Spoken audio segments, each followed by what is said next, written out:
Good morning friend, दोबारा से किताबों की दुनिया में आपका स्वागत है। माई सेल्फ एमडी नूर इस्लाम। आज हम लोग सुनेंगे द इंटेलिजेंट इन्वेस्टर का चैप्टर नंबर 10। आइए शुरू करते हैं। इसका चैप्टर टाइटल है निवेशक व उसके सलाहकार। प्रतिभूतियों में धन का निवेश कारोबारी परिचालन में सबसे अनूठा होता है, क्योंकि ये लगभग हमेशा किसी सीमा तक दूसरों से मिली सलाह पर आधारित होता है। बड़ी संख्या में निवेशक नौसिखिए होते हैं। स्वाभाविक है कि उन्हें लगता है कि वे प्रतिभूतियों को चुनने में पेशेवर मार्गदर्शन उनके लिए लाभकारी रहेगा। वैसे निवेश सलाह की मूल अवधारणा में अंतर्निहित विशिष्टताएं भी होती हैं। यदि लोगों के निवेश का कारण धन कमाना है, तो सलाह लेने का मतलब यह है कि वे दूसरों से धन कमाने की तरीका पूछ रहे हैं। ये विचार में अनुभवहीनता का तत्व भी है। कारोबारी लोग अपने कारोबार के विभिन्न घटकों के लिए पेशेवर सलाह लेते हैं, लेकिन उनके ये पूछने कोई उम्मीद नहीं होती कि मुनाफा कैसे कमाया जाए। यह उनका अपना अधिकार क्षेत्र है। जब वे या गैर कारोबारी लोग निवेश लाभ के लिए दूसरों पर निर्भर होते हैं, तो वे ऐसे परिणाम की उम्मीद लगा लेते हैं जिसका आम कारोबारी कार्यों में कोई सच्चा समकक्ष नहीं होता। यदि हम अनुमान लगाएं कि हम प्रतिभूतियों में निवेशित धन से सामान्य या मानक आय परिणाम पा सकते हैं, तो सलाहकार की भूमिका ज़्यादा आसानी से स्थापित हो सकती है। वह अपने श्रेष्ठ प्रशिक्षण और अनुभव का उपयोग करेगा, जिससे अपने क्लाइंट्स को गलती करने से रोक सके और यह सुनिश्चित कर सके कि उनका धन वह परिणाम हासिल कर सके जिसका वह पात्र है। जब निवेशक अपने धन का औसत से बेहतर रिटर्न चाहता हो, या जब उसका सलाहकार उसके लिए बेहतर करने का बीड़ा उठाएगा, तब यह सवाल उठता है कि क्या उससे अधिक की मांग की जा रही है या वादा किया जा रहा है जो हासिल हो सकता है। निवेश पर सलाह कई स्रोतों से मिल सकती है। इनमें पहला, परिजन या दोस्त जिसे संभवतः प्रतिभूतियों की समझ हो। दूसरा, स्थानीय व्यावसायिक बैंकर। तीसरा, ब्रोकरेज फर्म या इन्वेस्टमेंट बैंकिंग हाउस। चौथा, वित्तीय सेवा या पत्रिका। और पांचवा, निवेश सलाहकार शामिल है। इस सूची में मिश्रित स्वरूप से संकेत मिलता है कि इस मामले में अभी तक निवेशक के मन में कोई भी तार्किक या व्यवस्थित निश्चित तरीका नहीं है। सामान्य या मानक परिणामों को निश्चित करने को लेकर कुछ आम अवधारणाओं का उल्लेख है। हमारी बुनियादी शोध यह है, यदि निवेशक को फंड संभालने में मुख्य रूप से दूसरों पर निर्भर रहना है, तो या उसे खुद को और अपने सलाहकारों को मानक, रूढ़िवादी बल्कि अकल्पनीय निवेश ढांचों तक सीमित रहना होगा, या उसे उस व्यक्ति के बारे में असाधारण रूप से अंतरंग व अनुकूल जानकारी प्राप्त करनी होगी जो उसके फंड को अन्य माध्यमों में निर्देशित करने वाला है। लेकिन यदि निवेशक और उसके सलाहकारों के बीच केवल आम कारोबारी व पेशेवर रिश्ता है, तो उसे ऐसे कम पारंपरिक सुझावों के प्रति ग्रहणशील होना होगा और इस हद तक अपना ज्ञान और अनुभव बढ़ाना होगा कि वह दूसरों की अनुशंसाओं को स्वतंत्र फैसलों द्वारा स्वीकार कर सके। तब वह रक्षात्मक या गैर उद्यमशील निवेशक के वर्ग से आगे बढ़कर आक्रामक या उद्यमशील निवेशक में शामिल हो जाएगा। इन्वेस्टमेंट सलाह और बैंकों की ट्रस्ट सेवाएं। वास्तविक पेशेवर निवेश सलाहकार अर्थात सुस्थापित निवेश परामर्श फर्में जो बहुत अधिक वार्षिक फीस लेती हैं, वे वादों और दावों में शालीन होती हैं। अधिकांशतः वे अपने ग्राहकों की पूंजी को मानक ब्याज और लाभांश भुगतान प्रतिभूतियों में लगाती हैं, और वे अपने कुल परिणामों के लिए मुख्य रूप से सामान्य निवेश अनुभवों पर निर्भर होती हैं। पारंपरिक मामलों में इसमें संदेह रहता है कि कुल फंड में से 10% से ज़्यादा या निवेश दिग्गज कंपनियों से इतर प्रतिभूतियों में किया जाएगा। इनमें सरकारी बॉन्ड्स, जिसमें स्टेट और म्यूनिसिपल इशू आते हैं, भी शामिल है। ना ही वे आम बाजारों में उतार चढ़ाव का लाभ लेने का गंभीर प्रयास करते हैं। प्रमुख निवेश परामर्श फर्में अति प्रतिभाशाली होने का दावा नहीं करती। वे सावधान, पारंपरिक और सक्षम रहने पर गर्व करती हैं। उनका प्रमुख लक्ष्य मूल्य को वर्षों तक सहेजे रहने और पारंपरिक रूप से स्वीकार आय पर उत्पन्न करने का होता है। कोट्स।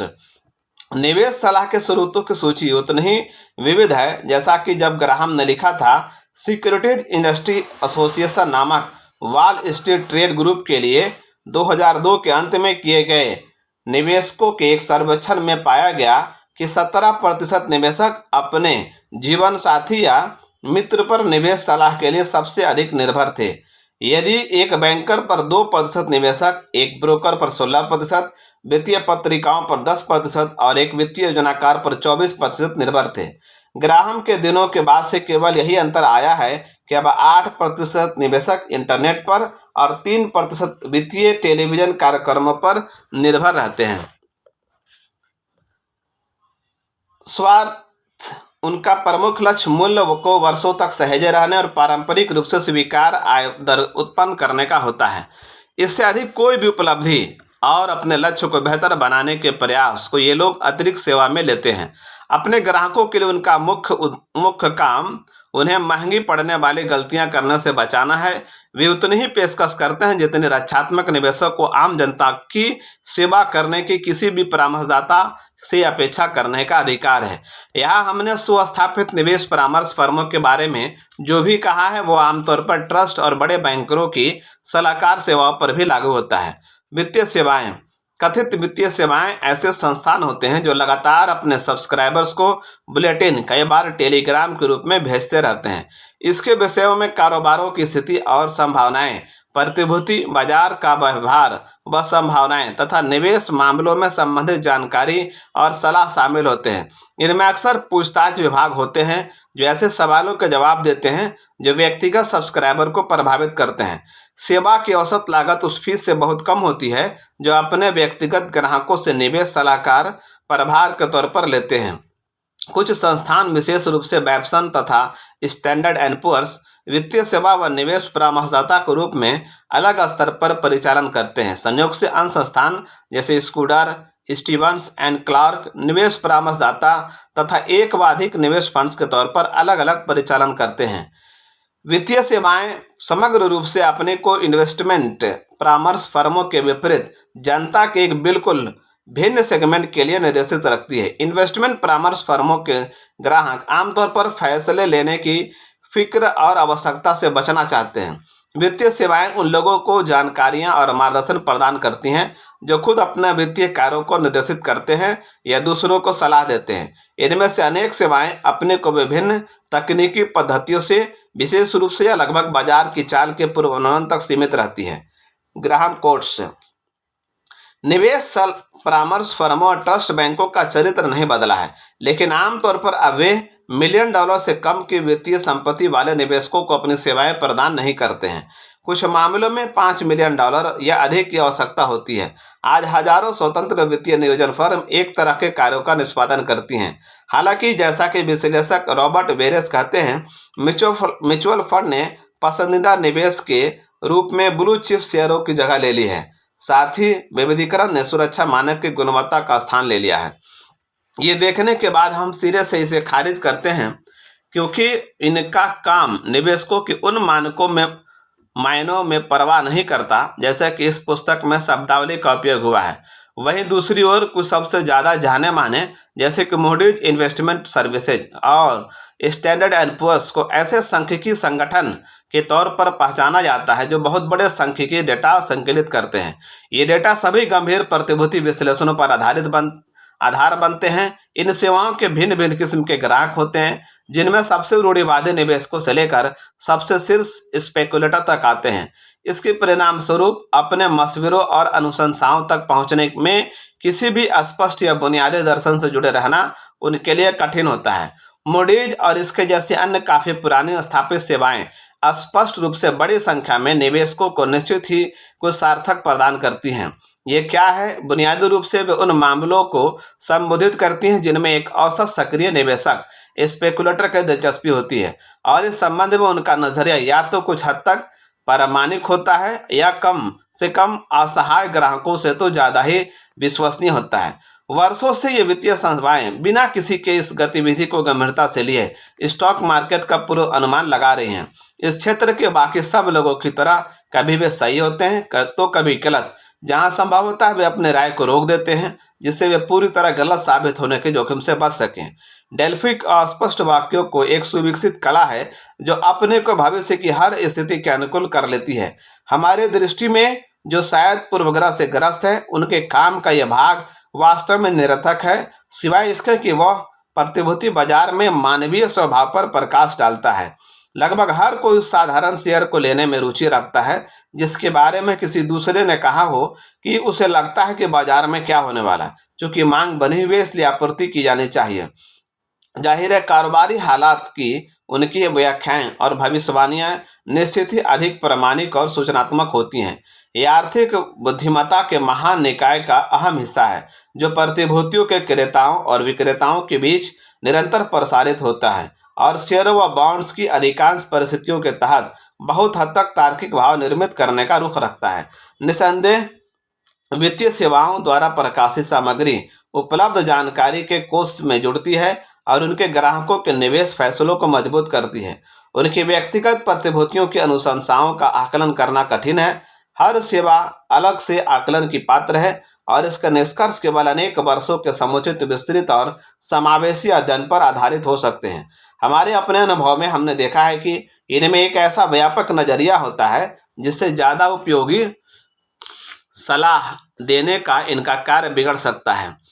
उनकी आम सोच यही है कि शेयर को तभी खरीदना चाहिए यदि उस कारोबार में निकट ही अनुकूल संभावनाएं दिखती हों और तभी बेचा जाए यदि वह प्रतिकूल हो, फिर मौजूदा भाव कुछ भी हो। ऐसे सती सिद्धांत अक्सर सेवाओं को वो ठोस विश्लेषण कार्य करने से रोकते हैं जिसमें उनके कर्मचारी सक्षम हैं। अर्थात ये सुनिश्चित कर सकना कि कोई शेयर विशेष दीर्घावधिक भावी अर्जन शक्ति के संकेतों के आलोक में मौजूदा भाव पर ओवर वैल्यू है या अंडर वैल्यू। इंटेलिजेंट इन्वेस्टर अपना क्रय विक्रय मात्र वित्तीय सेवाओं के अनुशंसाओं के आधार पर नहीं करता।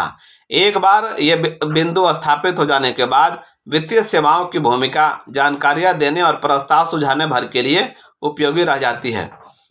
ब्रोकरेज हाउसों की सलाह प्रतिभूति स्वामी जनता को संभवतः सबसे ज़्यादा जानकारी और सलाह शेयर ब्रोकरों से ही मिलती है। वे न्यूयॉर्क स्टॉक एक्सचेंज और अन्य एक्सचेंजों के सदस्य होते हैं जो मानक कमीशन के लिए ऑर्डर के क्रम व विक्रय का कार्य करते हैं। व्यवहारतः जनता के साथ सौदा करने वाले सभी हाउसों में से एक सांख्यिकीय या विश्लेषणात्मक विभाग होता है जो पूछताछ के जवाब देता है और अनुशंसाएं करता है।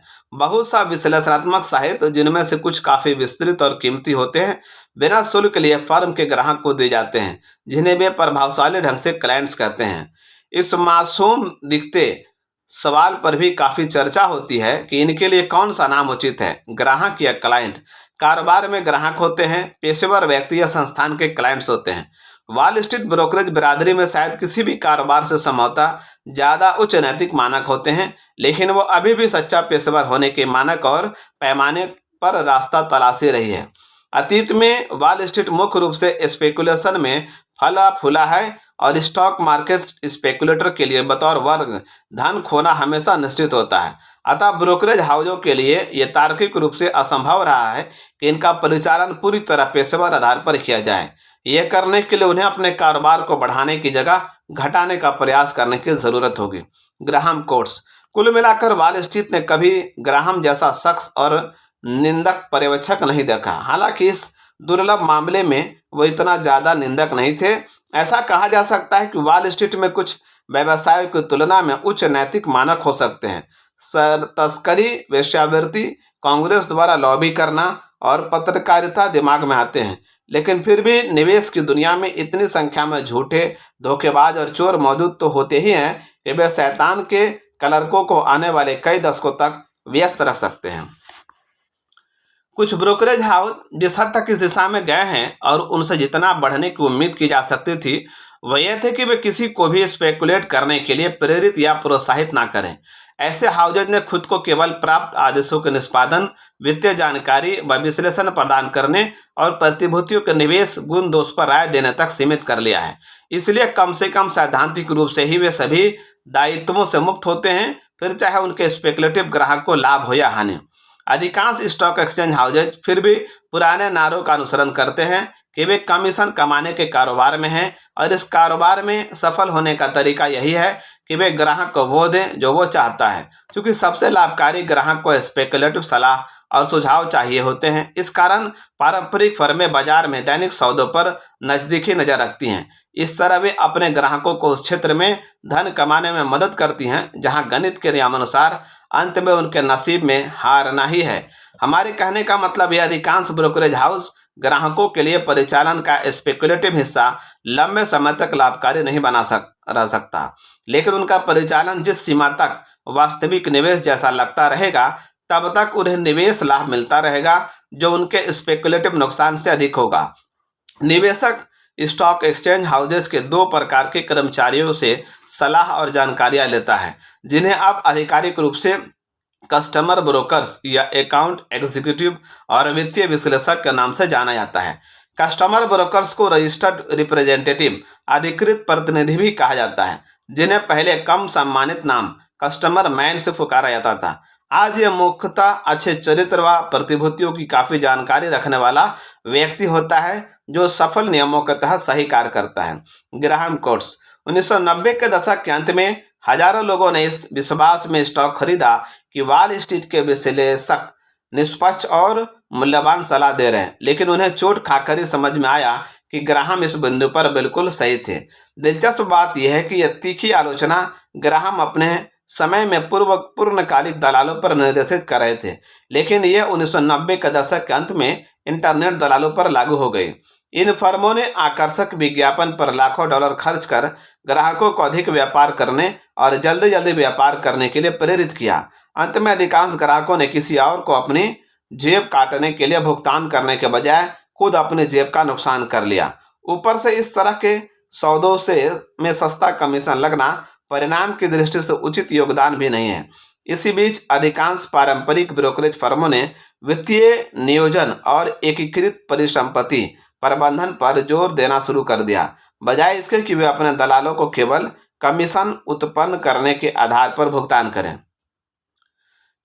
फिर भी क्योंकि उसका काम कमीशन से कमाना है, तो स्पेकुलेटिव झुकाव से बच नहीं सकता। इसलिए जो भी प्रतिभूति खरीदार स्पेकुलेटिव विचारों से प्रभावित होने से बचना चाहता है, उसे आमतौर पर इन कस्टमर्स ब्रोकर के साथ होने वाली बातचीत में सावधान और स्पष्ट रहना चाहिए। उसे शब्द व व्यवहार द्वारा साफ तौर पर दर्शा देना होगा कि उसकी किसी भी तरह से स्टॉक मार्केट टिप से थोड़ी भी मिलती जुलती चीज में दिलचस्पी नहीं है। एक बार जब कस्टमर्स ब्रोकर स्पष्ट रूप से समझ जाता है कि उसके पास एक वास्तविक निवेशक है, तो वह इस नजरिए का सम्मान करेगा और इसी के अनुसार चलेगा। वित्तीय निवेशक, जिन्हें पहले मुख्य रूप से सिक्योरिटी एनालिस्ट के नाम से जाना जाता था, वह लेखक के लिए खास रुचि का व्यक्ति है, क्योंकि वह खुद पहले 5 दशक तक वही रहा और असंख्य अन्य लोगों को शिक्षित करने में मदद की। इस स्तर पर हम केवल ब्रोकरेज हाउसेज में कार्यरत वित्तीय विश्लेषकों की बात कर रहे हैं। प्रतिभूति विश्लेषक का कार्य उसके नाम से ही स्पष्ट है। वे वही है जो प्रतिभूतियों का विस्तृत अध्ययन करता है, एक ही क्षेत्र के विभिन्न इशू की सावधानी से तुलना करना है तथा सभी तरह के स्टॉक्स व बॉन्ड्स की सुरक्षा व उनके आकर्षण व अंतर्निहित मूल्य के बारे में विशेषज्ञ की राय बनाता है। बाहर से देखने वालों को भले अजीब लगता होगा कि प्रतिभूति विश्लेषक बनने के लिए कोई औपचारिक योग्यता की आवश्यकता नहीं होती। इसके विपरीत कस्टमर्स ब्रोकर्स के लिए परीक्षा पास करना आवश्यक होता है, अभीष्ट चरित्र जांच को पूरा करना होता है और न्यूयॉर्क स्टॉक एक्सचेंज द्वारा स्वीकृत और अधिकृत होना होता है। जहां तक व्यवहार की बात है, तो लगभग सभी युवा विश्लेषकों के पास बिजनेस स्कूल का लंबा चौड़ा प्रशिक्षण होता है और पुराने लोगों के पास भी कम से कम इसी के समान लंबे अनुभव से मिली शिक्षा होती है। ज्यादातर मामलों में कर्मचारी को रखने वाले ब्रोकरेज फर्म अपने विश्लेषकों की योग्यता व क्षमता की विश्वसनीयता का यकीन दिलाती है। ग्राहम कोट्स, यह भी सच है, हालांकि वॉल स्ट्रीट के कई सर्वश्रेष्ठ विश्लेषकों के पास चार्टर्ड फाइनेंशियल एनालिस्ट की उपाधि है।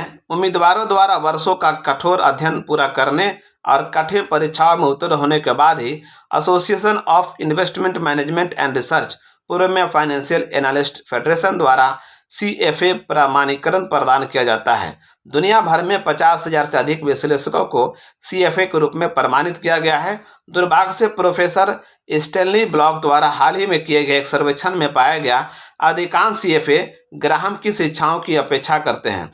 PE अनुपात निर्धारित करने में विकास क्षमता का महत्व आमदनी की गुणवत्ता, जोखिम और लाभांश नीति से अधिक होता है। हालांकि ज्यादातर विश्लेषक अपनी रेटिंग के लिए कंपनी के दीर्घकालिक आउटलुक की तुलना में हाल के कीमतों को आधार बनाते हैं। जैसा कि ग्राहम बड़े शौक से कहा करते थे, वित्त के विषय पर लिखी किसी भी अन्य पुस्तक की तुलना में उनकी पुस्तक को अधिक लोगों द्वारा पढ़ा और अनदेखा किया गया है। क्लोज। ब्रोकरेज फर्म के ग्राहक प्रतिभूति विश्लेषकों के साथ सीधे बात कर सकते हैं या वे कस्टमर्स ब्रोकर के माध्यम से अप्रत्यक्ष संपर्क भी साध सकते हैं।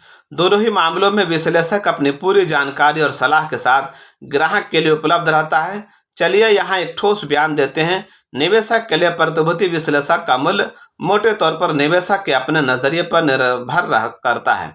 यदि निवेशक विश्लेषक से सही प्रश्न पूछता है तो उसे सही या कम से कम मूल्यवान जवाब मिल सकेंगे। हम आश्वस्त हैं कि ब्रोकरेज हाउसों द्वारा काम पर रखे गए विश्लेषक इस भावना से बहुत बाधा महसूस करते हैं कि उन्हें बाजार विश्लेषक भी माना जाता है। जब उनसे पूछा जाए कि कोई साधारण शेयर विशेष अच्छा सौदा है या नहीं, तो अक्सर इस सवाल का मतलब होता है कि क्या अगले कुछ महीनों में शेयर के भाव बढ़ने वाले हैं, जिसके परिणामस्वरूप उनमें से अनेक अपने ही नज़र स्टॉक टिकर के विश्लेषण पर बनाए रखते हैं। एक ऐसी क्रिया जो ठोस विचार या सार्थक निष्कर्ष निकालने के अनुकूल नहीं है। पुस्तक के अगले सेक्शन में हम प्रतिभूति विश्लेषण के कुछ अवधारणाओं और संभावित उपलब्धियों के बारे में चर्चा करेंगे। स्टॉक एक्सचेंज फर्मों के लिए काम कर रहे अनेक बढ़िया विश्लेषक उन वास्तविक निवेशकों के लिए मुख्य रूप से सहायक होंगे ये सुनिश्चित करना चाहते हैं कि उन्हें अपने धन का पूरा या संभव हो तो थोड़ा अधिक मूल्य हासिल हो। जहां तक कस्टमर ब्रोकरों की बात है, तो आरंभ में विश्लेषक में निवेश के नजरिए और उद्देश्य की साफ समझ होना जरूरी है। एक बार जब विश्लेषक समझ ले कि वह भाव की जगह मूल्य प्रवृत्त व्यक्ति के लिए काम कर रहा है, तो काफी संभावना है कि उनके अनुशंसाएं वास्तव में लाभकारी साबित होंगी। Graham quotes.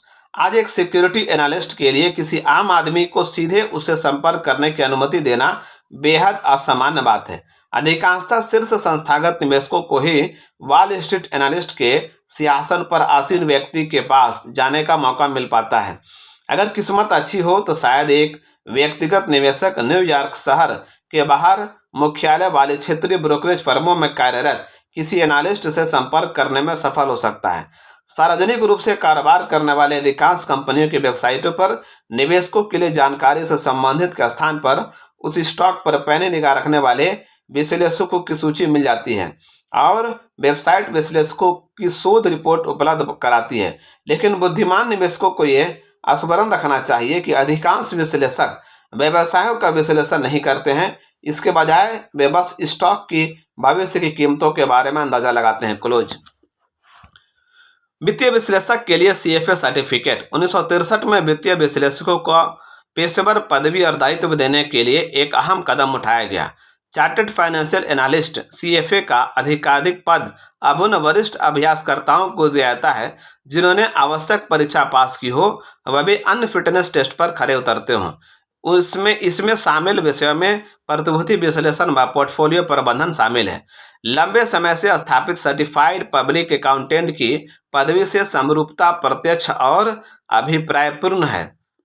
मान्यता और नियंत्रण के इस अपेक्षाकृत नए तंत्र से वित्तीय विश्लेषकों के मानकों को ऊंचा करने और अंततः उनके काम को सही मायने में पेशेवर आधार पर रखने में मदद मिलेगी। ब्रोकरेज हाउसों के साथ काम करना। हमारे इस संशोधित संस्करण को लिखते समय जो एक सबसे बेचैन कर देने वाली चीज हुई है, वह वित्तीय शर्मिंदगी का कारण है। सरल शब्दों में कहे तो ये दिवालियापन या लगभग दिवालियापन है जो न्यूयॉर्क स्टॉक एक्सचेंज की कुछ फर्मों में आया, जिनमें से कम 2 फर्में बड़े आकार की थीं। आधी शताब्दी या उससे अधिक में पहली बार इतना बड़ा कुछ हुआ था और यह एक या अधिक कारणों से हैरान करने वाला था। कई दशकों से न्यूयॉर्क स्टॉक एक्सचेंज अपने सदस्यों के परिचालन व वित्तीय स्थिति के नजदीकी व सख्त नियंत्रण की दिशा में बढ़ रहा है, जिनमें न्यूनतम पूंजी की आवश्यकता, आकस्मिक ऑडिट व ऐसी ही चीजें शामिल हैं। इसके अलावा हमारे एक्सचेंजों और इसके सदस्यों पर 37 वर्षों से सिक्योरिटीज एंड एक्सचेंज कमीशन का नियंत्रण रहा है।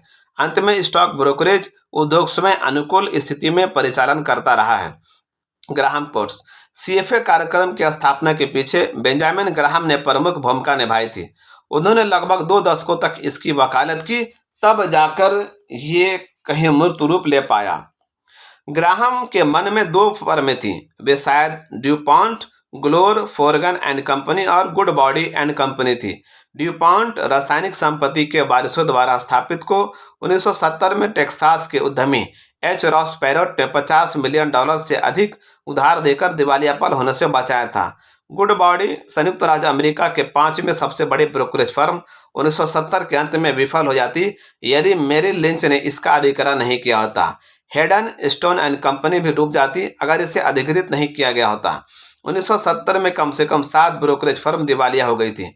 जॉन ब्रुक्स की the go years, John Wiley and Youngs, New York 1999 ने में 1960 के दशक के अंत में वॉल स्ट्रीट के उन्मादी अति विस्तार की हास्यपादी कहानी को बहुत सुंदर तरीके से बताया गया है। क्लोज, जिनमें मुख्य वॉल्यूम में बड़ी वृद्धि, तय न्यूनतम कमीशन रेट जिसमें बड़े पैमाने पर प्रतिस्पर्धी शुल्क से बच सके तथा सीमित संख्या में सदस्य फर्में शामिल हैं।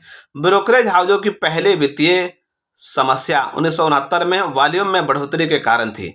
यह दावा किया गया था कि उनकी सुविधाओं पर अधिक कर लगाया गया, उनके ऊपरी व्यय में वृद्धि हुई और वित्तीय निपटारा करने में कई परेशानियां पैदा हुई। यह कहना होगा कि यह इतिहास में शायद पहली बार था कि कई महत्वपूर्ण संस्थान इस कारण आर्थिक रूप से नष्ट हुए क्योंकि उनके पास उससे अधिक काम था जितना वे संभाल सकते थे। 1970 में ब्रोकरेज विफलताएं बढ़ी, जिसका दोष मुख्य रूप से वॉल्यूम में गिरावट को दिया गया। यह शिकायत काफ़ी अजीब थी जब दिख रहा हो कि 1970 में NYSE का टर्नओवर कुल 2937 मिलियन शेयर का था, जो इतिहास का अब तक का सबसे बड़ा वॉल्यूम था। यह 1965 के पहले के किसी भी वर्ष के बड़े आकार से दोगुने से भी अधिक था। 1964 में समाप्त हुए तेजी के बाजार के 15 वर्षों के दौरान वार्षिक वॉल्यूम औसतन केवल 712 मिलियन शेयर का था, जो 1970 के आंकड़ों से 1/4 है।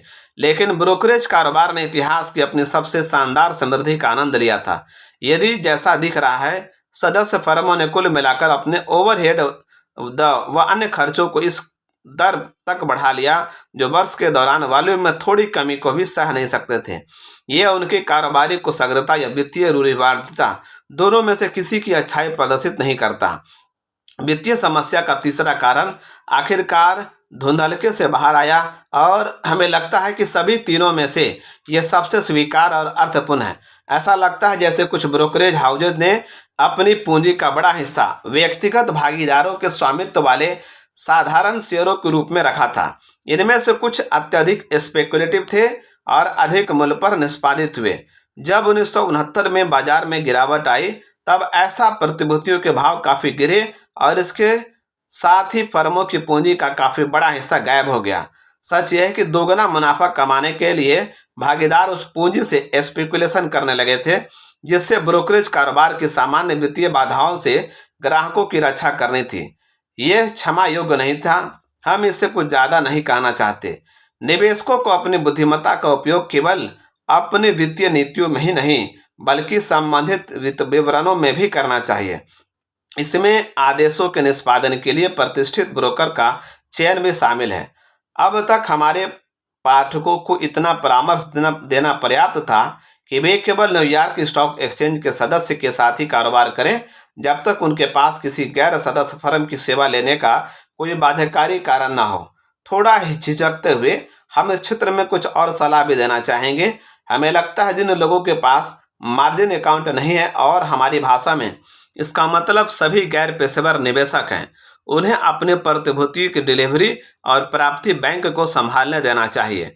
अपने ब्रोकर को खरीद का आदेश देने के बाद उन्हें प्रतिभूतियों को अपने बैंक में डिलीवर करने का निर्देश दें, जिसका भुगतान बैंक से ही होगा। इसके विपरीत बेचते वक्त आप अपने बैंक को प्रतिभूतियां अपने ब्रोकरों को भुगतान के बाद डिलीवर करने के निर्देश दें। इन सेवाओं में खर्च थोड़ा ज़्यादा होगा, लेकिन यह खर्च सुरक्षा और मन की शांति के पैमाने पर खरा उतरता है। इस सलाह को तब खारिज व अमान्य मानना चाहिए जब निवेशक सुनिश्चित हो कि स्टॉक एक्सचेंज फर्म की सभी समस्याएं समाप्त हो गई, इससे पहले नहीं। निवेश बैंकर शब्द उन फर्मों पर लागू होता है जो मुख्य रूप से स्टॉक्स और बॉन्ड्स के नए इशू के उद्भव, अंडरराइटिंग और विक्रय का काम करती हैं। अंडरराइटिंग का मतलब जारी करने वाले संस्थान या अन्य जारीकर्ता को गारंटी देना कि प्रतिभूति पूर्ण रूप से बेची जाएगी। काफी सारे ब्रोकरेज हाउस कुछ मात्रा में अंडरराइटिंग गतिविधियां करते हैं। आमतौर पर यह प्रमुख निवेश बैंकरों द्वारा गठित अंडरराइटिंग समूहों में भागीदारी तक सीमित होता है। ब्रोकरेज फर्मों में अतिरिक्त प्रवृत्ति होती है कि वे थोड़ी मात्रा में नए इशू का वित्त पोषण करते हैं, खासकर जब तेजी का बाजार पूरे जोरों पर हो। निवेश बैंकिंग शायद वॉल स्ट्रीट समुदाय का सबसे सम्मानित विभाग है, क्योंकि यहीं पर वित्त उद्योग के विस्तार के लिए नई पूंजी उपलब्ध करवाने की अपनी रचनात्मक भूमिका निभाता है। वास्तव में शेयर बाजार को सक्रिय बनाए रखने का सैद्धांतिक औचित्य काफी हद तक सतत स्पेकुलेशन की अधिकता के बावजूद इस तथ्य पर निर्भर है कि व्यवस्थित सिक्योरिटी एक्सचेंज बॉन्ड्स व स्टॉक के नए इशू के विक्रय की सुविधा देते हैं। यदि निवेशकों या स्पेकुलेटर को नई प्रतिभूतियां प्रस्तावों के लिए तैयार बाजार की उम्मीद ना हो तो शायद वे उसे खरीदने से इनकार भी कर सकते हैं। Graham quotes. लगभग सभी ब्रोकरेज लेन देन अब इलेक्ट्रॉनिक रूप से किए जाते हैं और प्रतिभूतियों को भौतिक रूप से डिलीवर नहीं किया जाता। 1970 में सिक्योरिटीज इन्वेस्टर प्रोटेक्शन कॉरपोरेशन यानी SIPC की स्थापना होने की वजह से ब्रोकरेज फर्म दिवालिया होने पर भी निवेशकों को आमतौर पर उनके पूर्ण खाता मूल्यों का वापस मिलना तय रहता है। SIPC सरकार द्वारा आदेशित दलालों का संघ है। इसके तहत किसी भी फर्म के दिवालिया होने पर उसके ग्राहकों के घाटे को पूरा करने के लिए सभी सदस्य सहमति से अपने संपत्ति को एक साथ ले आते हैं। जैसा कि ग्राहम जोर देकर कहते हैं, SIPC द्वारा सुरक्षा मिलने की वजह से निवेशकों को बैंक मध्यस्थ के जरिए भुगतान करने और डिलीवर लेने की जरूरत खत्म हो जाती है। क्लोज। निवेश बैंकर और निवेशक के बीच का रिश्ता बुनियादी रूप से सेल्समैन और संभावित खरीदार का होता है। बीते अनेक वर्षों में भारी संख्या में डॉलर वैल्यू में नए प्रस्तावों में ऐसे बॉन्ड इशू शामिल हैं जिन्हें मुख्य रूप से बैंक तथा इंश्योरेंस कंपनियां जैसे वित्तीय संस्थाओं में खरीदा गया है। सिक्योरिटी सेल्समैन इस कारोबार में चतुर व अनुभवी खरीदारों से सौदा कर रहे हैं, अतः निवेश बैंकर की इन ग्राहकों को की गई कोई भी अनुशंसा को सतर्क व संदेहपूर्ण छानबीन से गुजरना होता है। इसलिए ऐसे सौदों की स्थिति लगभग हमेशा कारोबारी प्रभाव वाली होती है। लेकिन व्यक्तिगत प्रतिभूति खरीदार और निवेश बैंकिंग फर्मों के बीच रिश्तों में एक अलग तरह की स्थिति होती है। इसमें वे स्टॉक ब्रोकर्स भी शामिल होते हैं जो अंडरराइटर्स की भूमिका निभाते हैं। यहाँ खरीदार हमेशा ही अनुभवहीन और शायद ही चतुर होता है। वह सेल्समैन की कही बात से सहज प्रभावित हो जाता है, खासकर साधारण शेयर इशू के मामले में, क्योंकि अक्सर उसकी खरीद की गैर स्वीकार इच्छा मुख्यतः शीघ्र मुनाफा कमाने की होती है। इन सब का प्रभाव यह होता है कि सार्वजनिक निवेशक की सुरक्षा उसकी अपने निर्णय लेने की क्षमता में नहीं बल्कि प्रस्ताव देने वाले हाउस की नैतिकता में होती है। ये अंडरराइटिंग फर्मों की ईमानदारी और क्षमता की मिसाल है कि वे सलाहकार और सेल्समैन की प्रतिकूल भूमिकाओं को अच्छी तरह जोड़ने में सक्षम है, लेकिन ये खरीदार के लिए अभिवेकपूर्ण है कि वे अपने फैसले के लिए बेचने वालों को मूल्यांकन पर विश्वास करें। 1959 में हमने इस बिंदु पर कहा था, इस अनुचित नजरिए के बुरे परिणाम अंडरराइटिंग के क्षेत्र में बार बार तथा सक्रिय स्पेकुलेशन की अवधि के दौरान नए साधारण शेयर इशू की बिक्री में उल्लेखनीय प्रभावों के साथ दिखते हैं। इसके बाद शीघ्र ही इस चेतावनी ने औचक आवश्यकता को प्रमाणित किया। जैसा कि पहले ही उल्लेख किया गया है कि 1960-61 में और पुनः 1968-69 में न्यूनतम गुणवत्ता वाले इशू की अपूर्व बाढ़ आई, जिन्हें आम जनता को बेतुके उच्च प्रस्ताव भाव पर बेचा गया और अनेक मामलों में लापरवाही से स्पेकुलेशन और कुछ अर्ध हेरफेर द्वारा कहीं अधिक ऊंचे भाव पर ठेला गया। वॉल स्ट्रीट के कई महत्वपूर्ण हाउस इन कम विश्वसनीय गतिविधियों में कुछ हद तक भागीदार रहे, जो कि लालच, मूर्खता और गैर जिम्मेदारी के सुपरिचित संयोजन को दर्शाता है, जो वित्तीय परिदृश्य से बहिष्कृत नहीं हुआ। इंटेलिजेंट इन्वेस्टर को बैंकिंग हाउसों से मिलने वाली इन सलाहों और अनुशंसाओं पर ध्यान देना चाहिए, खासकर जिनकी अच्छी समझ के बारे में यह वह जानता है, लेकिन वह इन सुझावों पर ठोस और स्वतंत्र निर्णय सुनिश्चित करेगा, या तो स्वयं का यदि वह सक्षम है या किसी अन्य प्रकार के सलाहकार का। अन्य सलाहकार यहाँ पर एक अच्छी पुरानी परंपरा है, खासकर छोटे कस्बों में, कि निवेश के बारे में स्थानीय बैंकर से सलाह ली जाती है। कमर्शियल बैंकर भले ही प्रतिभूति मूल्यों के बारे में पूर्णतः विशेषज्ञ ना हो, लेकिन वे अनुभवी और रूढ़िवादी होते हैं। अकुशल निवेशक के लिए वे निवेश विशेष रूप से उपयोगी होते हैं। निवेशक में अक्सर रक्षात्मक नीति के सीधे व नीरस मार्ग से भटकने की प्रवृत्ति होती है और उसे विवेकपूर्ण मन के स्थिर प्रभाव की आवश्यकता होती है। अधिक सावधान और आक्रामक निवेशक सिक्योरिटी बार्गेन के लिए मशवरा लेता है। आम व्यावसायिक बैंकर का नजरिया खासकर उसके उद्देश्य के अनुरूप काम का नहीं होता। हम रिश्तेदारों या दोस्तों से निवेश सलाह लेने के लोकप्रिय प्रथा के प्रति अधिक गंभीर नजरिया रखते हैं। सलाह लेने वाला हमेशा यही सोचता है कि उसके पास ये सोचने का अच्छा कारण है कि वो जिस व्यक्ति से सलाह ले रहा है वो उससे अधिक ज्ञानी व अनुभवी है। हमारा अपना अवलोकन संकेत करता है कि संतोषप्रद साधारण सलाहकारों को चुनना लगभग उतना ही कठिन होता है जितना बिना सहायता के उचित प्रतिभूतियों का चयन होता है। खराब सलाह अक्सर मुफ्त में ही मिलती है। सारांश: जो निवेशक अपने फंड के प्रबंधन के लिए फीस का भुगतान करने को तैयार हो, उसे समझदारी दिखाते हुए कुछ सुस्थापित व सुअनुशंसित निवेश सलाहकार फर्मों को चुनना चाहिए। वैकल्पिक रूप से उन्हें किसी बड़ी ट्रस्ट कंपनी के निवेश विभाग या उस निरीक्षात्मक सेवा का उपयोग करना चाहिए जो कुछ प्रमुख न्यूयॉर्क स्टॉक एक्सचेंज हाउसों में निःशुल्क दी जाती है। इससे बहुत असाधारण परिणामों की उम्मीद में समझदारी नहीं है, लेकिन इनसे वैसे परिणाम मिल सकते हैं जैसे कि औसत सुपरिचित व सचेत निवेशक को मिलते हैं। अधिकांश प्रतिभूति खरीदार बिना भुगतान लिए सलाह लेते हैं। ये तर्कपूर्ण होना चाहिए कि ज़्यादातर मामलों में वे इसके पात्र नहीं होते और उन्हें औसत से बेहतर परिणामों की आशा नहीं रखनी चाहिए। उन्हें सभी से सतर्क रहना चाहिए, भले वे कस्टमर ब्रोकर हों या प्रतिभूति सेल्समैन जो असाधारण आय या मुनाफा का वादा करते हों।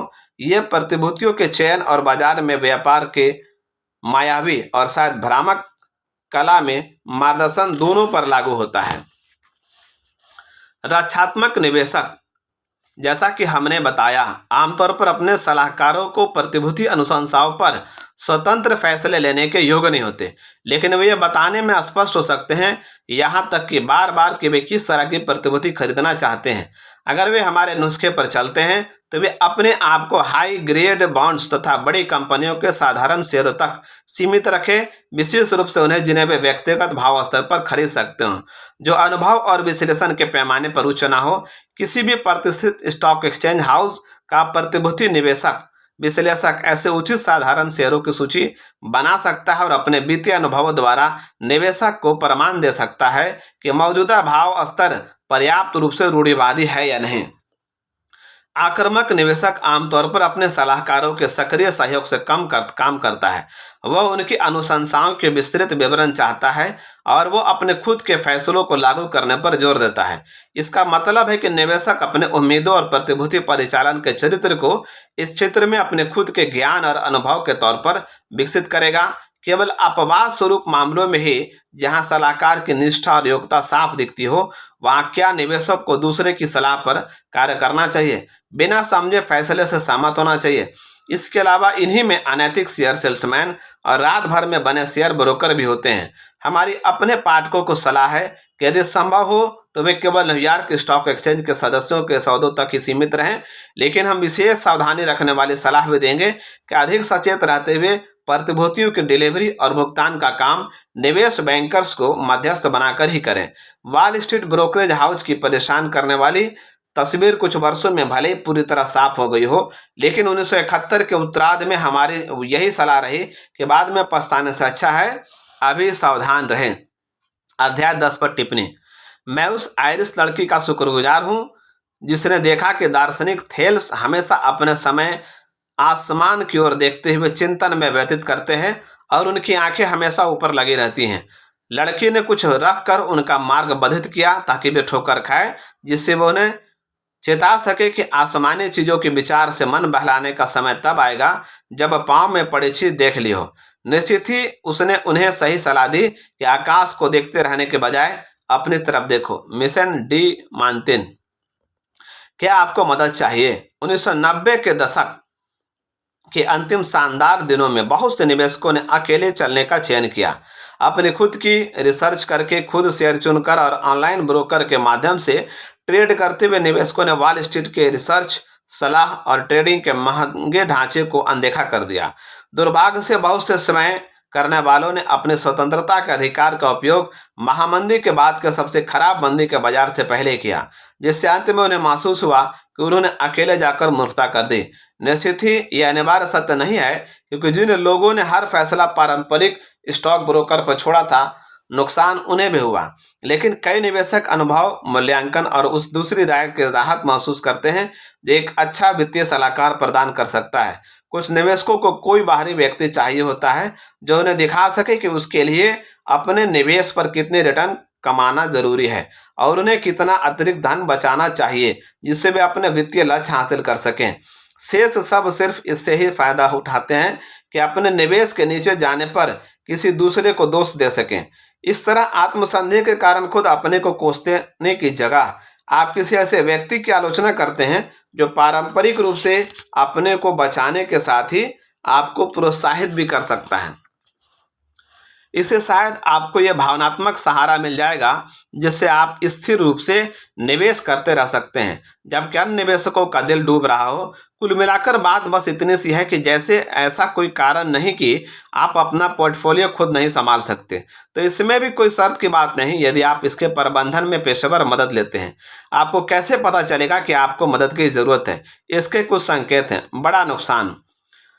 अगर आपके पोर्टफोलियो ने 2000 की शुरुआत से 2002 के अंत में 40% से अधिक का नुकसान उठाया है, तो शेयर बाजार के निराशाजनक प्रदर्शन से ज़्यादा खराब आपकी स्थिति रही है।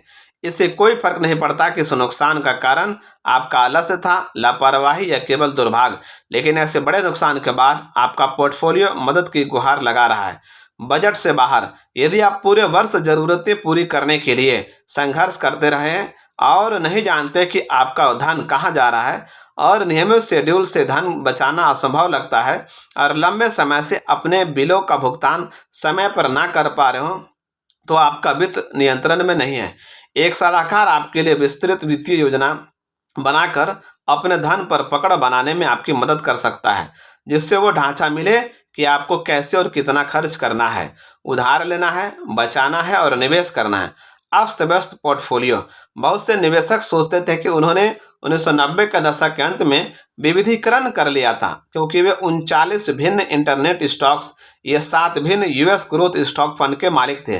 लेकिन वह सोच कुछ ऐसी थी जैसे एक उच्च स्तर वाले एकल कलाकार की तुलना में उच्च स्तर वालों का कोरस ओल्ड मैन रिसीवर गायन को बेहतर ढंग से संभाल सकता है। आप चाहे जितने भी उच्च स्तर के गायक जोड़ दें, तो भी कोरस सभी निचले स्तर को आसानी से तब तक नहीं गा सकता जब तक कुछ मध्यम स्तर वाले भी समूह का हिस्सा ना बन जाए। इसी तरह यदि आपकी सभी होल्डिंग्स एक साथ ऊपर और नीचे जाने लगे, तो आपके पास ऐसे निवेशक सामंजस्य नहीं है जैसा वास्तविक विविधीकरण में मिलता है। यहाँ पेशेवर एसेट एलोकेशन प्लान से मदद मिल सकती है।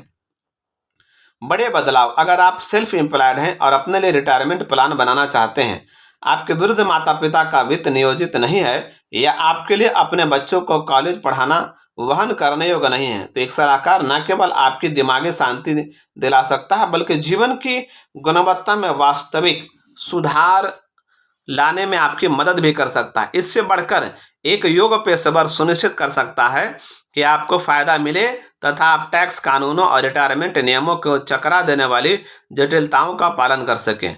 विश्वास फिर पुष्टि। याद रखिए, वित्तीय जालसाज कलाकार बातों में फुसलाकर आपका विश्वास जीत सकते हैं, जिससे आप उसकी पड़ताल न करें। इससे पहले कि आप अपना वित्तीय भविष्य किसी सलाहकार के हाथों में सौंपें, यह जरूरी है कि आप किसी ऐसे व्यक्ति को तलाशें जो न केवल आपको राहत पहुंचाए, बल्कि जिसकी ईमानदारी निष्कलंक हो। जैसा रोनाल्ड रीगन अक्सर कहते थे, विश्वास फिर पुष्टि। शुरुआत उन कुछ लोगों से करें जिन्हें आप अच्छी तरह जानते हैं और जिन पर सबसे ज़्यादा विश्वास हो। इसके बाद पूछें कि क्या वे आपको कोई ऐसा सलाहकार बता सकते हैं जिस पर उन्हें विश्वास हो और जो उनके मुताबिक अपनी फीस पर खरा उतरता हो। आप जिसे मानते हैं, ऐसा किसी की संस्कृति अच्छी शुरुआत है। एक बार जब आपको किसी सलाहकार और उसकी फर्म का नाम और इसके साथ ही उसकी विशेषज्ञता ज्ञात हो जाए कि वो स्टॉक ब्रोकर है या financial planner, accountant, insurance agent, तब आप समुचित सावधानी से शुरुआत कर सकते हैं। इस सलाहकार और उसकी फर्म का नाम गूगल या किसी भी इंटरनेट सर्च इंजन में डालें और देखें कि क्या कुछ निकल कर आता है। इसके फाइन, कंप्लेन, मुकदमा, अनुशासनात्मक कार्रवाई या निलंबन जैसे शब्दों पर नजर रखें। यदि सलाहकार स्टॉक ब्रोकर या इंश्योरेंस एजेंट हो, तो अपने राज्य के सिक्योरिटीज कमीशन के ऑफिस से संपर्क करें और पूछें कि क्या इस सलाहकार के खिलाफ कोई अनुशासनात्मक कार्रवाई हुई है या ग्राहक की शिकायत दर्ज हुई है। यदि आप किसी अकाउंटेंट पर विचार कर रहे हैं तो वित्तीय सलाहकार का कार्य भी करता है, तो आपके राज्य के लेखा नियामक, जिसे आप national association of state board of accountancy के माध्यम से तलाश सकते हैं, आपको बता देंगे कि उसका रिकॉर्ड साफ है या नहीं। Graham quotes. यदि आप किसी ऐसे व्यक्ति से रेफरल प्राप्त करने में असमर्थ हैं जिस पर आप भरोसा करते हैं, तो www.feeonly.org के माध्यम से एक शुल्क का भुगतान कर वित्तीय योजनाकार ढूंढ सकते हैं। इसके सदस्यों को आमतौर पर सेवा और सत्यनिष्ठा के उच्च मानकों पर आंका जाता है। एक ग्राहक द्वारा एक सलाहकार की शिकायत कर अपने आप में उसे आपके विचार में अयोग्य बनाकर देने के लिए पर्याप्त नहीं है, लेकिन एक जैसी शिकायतों का पुलिंदा जरूर इस बात के लिए पर्याप्त है। इसके अलावा राज्य या फेडरेशन नियामकों द्वारा अनुशासनात्मक कार्रवाई यह बताने के लिए पर्याप्त है कि आपको दूसरे सलाहकार ढूंढ लेने चाहिए। क्लोज। आप national association of financial planner या उनकी फर्मों को US securities and exchange commission या वे जहां कार्य करते हैं वहां के राज्य प्रतिभूति नियामकों के यहाँ रजिस्टर होना होता है। इस रजिस्ट्रेशन के आधार पर सलाहकारों को 2 भाग दस्तावेज फाइल करना होता है, जिसे फॉर्म ADV कहते हैं। आप अपने राज्य प्रतिभूति नियामक के यहाँ देख और डाउनलोड कर सकते हैं। इसके डिस्क्लोजर रिपोर्टिंग पृष्ठों पर विशेष रूप से ध्यान दें, जहां सलाहकार को नियामक द्वारा की गई अनुशासनात्मक कार्रवाई के बारे में बताना आवश्यक होता है, क्योंकि बेईमान सलाहकार संभावित ग्राहक को ADV सौंपने से पहले इन पृष्ठों को निकाल देने के लिए जाने जाते हैं। आपको इसकी पूरी प्रति समय लेनी चाहिए। फाइनेंशियल प्लानर वित्तीय योजनाकार के रिकॉर्ड को क्रॉस चेक करना भी अच्छा विचार है, क्योंकि कुछ प्लानर्स जिन पर आपको गृह राज्य से बाहर अनुशासनात्मक कार्रवाई हुई होती है, वे नियामक की खामी का फायदा उठाकर बच जाते हैं। अतिरिक्त सावधानी से संबंधित अधिक टिप्स के लिए नीचे साइड बार देखें। चेतावनी। समुचित परिश्रमशीलता की आवश्यकता सलाहकार को रखने के बाद भी बनी रहती है।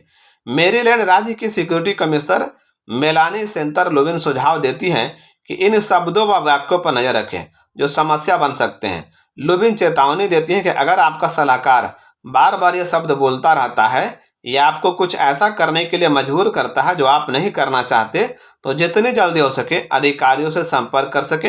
ये कुछ ऐसे शब्द हैं जो चेतावनी की घंटी बजाते हैं। Offshore, exclusive, the opportunity of a, you should focus on, life time, performance, not, prime bank, fees, this babies gonna, does you want to be move, guaranteed, cannot lose, you need to no hurry, this people is huge, it is a sure thing, there's no downside, our propriety, I am putting my mother, this smart money is buying it, option strategy, it is a no brainer, you cannot afford not to be on it, we can beat the market, you will the sorry if you do not, no one else knows how no do this, we can cap your downside। उन्हें पहचाने। एक प्रमुख वित्त योजनाकार newsletter ने हाल ही दर्जनों सलाहकारों से बात करके ये जाना है कि आपको उनका इंटरव्यू किस तरह करना चाहिए। सलाहकार की पड़ताल करते हुए आपका लक्ष्य होना चाहिए। पहला, जाने कि क्या उसे ग्राहकों की मदद करने की परवाह है या वह केवल काम की परवाह के साथ चलता। दूसरा, पक्का करें कि क्या वो निवेश के उन बुनियादी सिद्धांतों को समझता है जिन्हें रूपरेखा इस पुस्तक में दी गई है। तीसरा, आकलन करें कि क्या वो आपकी मदद के लिए उचित रूप से शिक्षित, प्रशिक्षित और अनुभवी है। यहाँ प्रमुख वित्तीय योजनाकारों के बताए कुछ प्रश्न दिए गए हैं जो संभावित ग्राहकों को पूछने चाहिए। पहला, आप इस कारोबार में क्यों हैं? आपको फर्म का मिशन स्टेटमेंट क्या है? अलार्म घड़ी के अलावा वह कौन सी चीज है जिस कारण आप सुबह उठते हैं? आपकी निवेश फिलॉसफी क्या है? आप स्टॉक्स का उपयोग करते हैं या म्यूचुअल फंड का? क्या आप तकनीकी विश्लेषण का उपयोग करते हैं? क्या आप मार्केट टाइमिंग का उपयोग करते हैं? अंतिम 2 प्रश्नों के हाँ में उत्तर आपके लिए ना का संकेत है। क्या आप केवल एसेट मैनेजमेंट पर केंद्रित है या आप टैक्स, एसेट और रिटायरमेंट प्लानिंग, बजट बनाने और ऋण प्रबंधन व बीमा संबंधी सलाह भी देते हैं? आपकी शिक्षा, अनुभव और प्रमाण पत्र इस तरह की वित्तीय सलाह देने की अर्हता कैसे रखते हैं? तीसरा, आपके क्लाइंट्स की सबसे आम ज़रूरतें कौन-सी होती हैं? आप मेरा लक्ष्य पाने में किस तरह मदद कर सकते हैं? आप मेरी प्रगति को किस तरह ट्रैक और रिपोर्ट करेंगे? क्या आप मुझे कोई बैक चेकलिस्ट देंगे, जिसके उपयोग से मैं हमारे विकसित की किसी भी वित्तीय योजना के कार्यान्वयन की निगरानी कर सकूँ? चौथा, आप निवेशों का चयन कैसे करते हैं? आपको क्या लगता है कि कौन-सा निवेश नज़रिया सबसे ज़्यादा सफल रहता है? और आपके पास कौन से प्रमाण हैं जो आपकी अपने क्लाइंट्स के लिए इस तरह की सफलता को हासिल करना दर्शाते हैं, जो निवेश पूरे साल खराब प्रदर्शन करे? तो आप क्या करते हैं? जो भी सलाहकार बेचना जवाब दे, वो काम सौंपने लायक नहीं है। पाँचवाँ, क्या निवेश अनुशंसा करते वक्त आप किसी थर्ड पार्टी से किसी तरह की क्षतिपूर्ति स्वीकार करते हैं? क्यों और क्यों नहीं? और किन हालात में? मुझे डॉलर में बताएं कि पहले वर्ष मुझे आपकी सेवाओं के लिए कितना भुगतान करना होगा। समय के साथ यह आंकड़ा बढ़ेगा या घटेगा? यदि फीस आपके कुल वार्षिक एसेट के 1% से अधिक हो, तो आपको कोई और सलाहकार तलाशना चाहिए। ग्राहक पोर्ट, CFA, CFP या CPA जैसे क्रेडेंशियल से आपको पता चलता है कि सलाहकार ने कठोर पाठ्यक्रम का अध्ययन कर उसे उत्तीर्ण किया है। इसके अलावा वित्तीय योजनाकारों द्वारा परोसे जाने वाली CFM और CFMC सहित अन्य संक्षिप्त शब्दों की शुरुआत के मायने बहुत कम है। इससे भी अधिक महत्वपूर्ण बात यह है कि आप इन क्रेडेंशियल को प्रदान करने वाली संस्थाओं से संपर्क करके उस सलाहकार के रिकॉर्ड की जांच कर सकते हैं। साथ ही आप इस बात का भी पता लगा सकते हैं कि नियमों या नैतिकता का उल्लंघन करने के कारण उसके खिलाफ कोई अनुशासनात्मक कार्रवाई तो नहीं भी है। यदि आपके पास निवेश करने के लिए $1,00,000 से कम है, तो हो सकता है आपको अपना खाता संभालने के लिए कोई वित्तीय सलाहकार ना मिले। उस स्थिति में आपको कम लागत वाले अलग अलग इंडेक्स फंडों में निवेश करना चाहिए। साथ ही इस पुस्तक में दी गई व्यवहारिक सलाह का अनुसरण करें। अंततः आपको पोर्टफोलियो उस स्तर तक बढ़ जाना चाहिए जब आप एक सलाहकार का खर्च वहन कर सकें। क्लोज, आपके पास कितने क्लाइंट्स हैं और आप उनसे कितनी बार संवाद करते हैं? आपने किसी क्लाइंट्स के लिए आपकी सबसे गैरपूर्ण उपलब्धि कौन सी है? आपके क्लाइंट्स में ज़्यादातर लोग कौन होते हैं? किसी क्लाइंट्स के साथ आपका सबसे बुरा अनुभव क्या है और आपने इसे कैसे सुलझाया? ये कैसे तय होता है कि क्लाइंट आपसे बात करेगा या आपके कर्मचारियों से? आपके साथ क्लाइंट्स अमूमन कितने समय तक रहते हैं?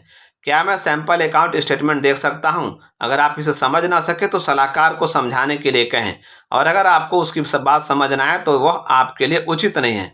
क्या आप अपने को वित्तीय रूप से सफल मानते हैं? क्यों? आप वित्तीय सफलता को कैसे परिभाषित करते हैं? आपके अनुसार मेरे निवेश पर कितना औसत वार्षिक रिटर्न हासिल हो सकता है? 8% से 10% से अधिक कुछ भी अयथार्थवादी होगा। क्या आप मुझे अपना रिज्यूम, आपका फॉर्म, ADV और कम से कम 3 रेफरेंस दे सकते हैं? अगर सलाहकार या फर्म के लिए ADV फाइल करना आवश्यक हो तो वह आपको इसकी कॉपी ना दे तो उठें और चले जाएं, और बाहर जाते वक्त एक हाथ अपने जेब पर रखें। क्या आपके खिलाफ कोई औपचारिक शिकायत दर्ज हुई है? आपके काम वापस लेने वाले अंतिम क्लाइंट्स ने ऐसा क्यों किया था? अपने सबसे बुरे शत्रु को मात दें। अंत में ये याद रखें कि वित्तीय सलाहकार पेड़ों पर नहीं उगते। अक्सर सबसे अच्छे के पास उतने ग्राहक पहले ही होते हैं जितने वे संभाल सकते हैं, और वे आपको केवल तभी लेंगे जब आप उन्हें अपने अनुकूल रखते हों। वे भी आपसे कुछ सवाल पूछ सकते हैं जो हो सकते हैं। आपको वित्तीय सलाहकार की ज़रूरत क्यों महसूस हुई? आपके दीर्घावधिक लक्ष्य क्या हैं? अन्य सलाहकारों आपके समेत के साथ काम करते वक्त आपको सबसे हताशा किस बात ने किया? आपका बजट क्या है? क्या आप आय के भीतर खर्च करते हैं? आप अपनी आस्तियों में से प्रतिवर्ष कितना व्यय करते हैं? अगर आज से 1 वर्ष पीछे देखें तो आप जिस प्रगति से खुश हो उसके लिए मुझे क्या करना होगा? आप टकराव व असहमतियों को कैसे संभालते हैं? 2000 में आरंभ हुए मंदी के बाजार को लेकर आपकी भावनात्मक प्रतिक्रिया क्या है? आपका सबसे बुरा वित्तीय भय क्या है? आपकी सर्वोत्तम वित्तीय आशाएं क्या है? आपने निवेश पर कितनी रिटर्न दर की आप उचित मानते हैं? अध्याय 3 को अपने जवाब का आधार बनाएं। जो सलाहकार इस तरह से सवाल ना करे और जो आप में गंभीरता से पर्याप्त दिलचस्पी ना दिखाकर सहज बोझ से ऐसे सवालों का पता ना लगाए जो आपको उचित प्रतीत होते हों, तो वह आपके लिए ठीक नहीं। सबसे बढ़कर आपको अपने सलाहकार पर भरोसा रखकर उसे इतनी अनुमति देनी होगी कि वो आपको आपके सबसे खराब शत्रु खुद आपसे बचा सके। टीकाकार निक मरे बताते हैं, आप सलाहकार रखते हैं अपने धन के लिए नहीं बल्कि अपने प्रबंधन के लिए। वित्तीय योजनाकार विश्लेषक रॉबर्ट वेरेस कहते हैं, अगर सलाहकार आपके व आपकी सबसे खराब आवेगपूर्ण वृत्ति के बीच की सीमा रेखा है तो उसे ऐसी व्यवस्था बनानी होगी जो आप दोनों को नियंत्रित करने में मदद करे। इन व्यवस्थाओं में से व्यापक वित्तीय योजना जो रूपरेखा बताए कि आप कैसे कमाई करेंगे, कैसे बचत करेंगे, खर्च करेंगे और कैसे धन का निवेश करेंगे। दूसरा, निवेश पॉलिसी स्टेटमेंट जिसमें आपके निवेश के बुनियादी नजरिए का वर्णन हो। तीसरा, एसेट एलोकेशन प्लान, यह विवरण जो बताता हो कि आपको कितने पैसे विभिन्न निवेश वर्गों में रखने होंगे। ये वे मूलभूत अंग हैं जिन पर अच्छे वित्तीय फैसले आधारित होने चाहिए और इनका निर्माण आपको व आपके सलाहकार को मिलकर करना होगा, बजाय इसके कि इसे एक तरफा लागू करें। आपको तब तक निवेश या $1 भी नहीं लगाना चाहिए या कोई फैसला नहीं लेना चाहिए जब तक आप इन बुनियादी बातों और इनको आपकी इच्छा अनुसार होने को लेकर संतुष्ट ना हो। यहाँ पर चैप्टर 10 समाप्त हुआ।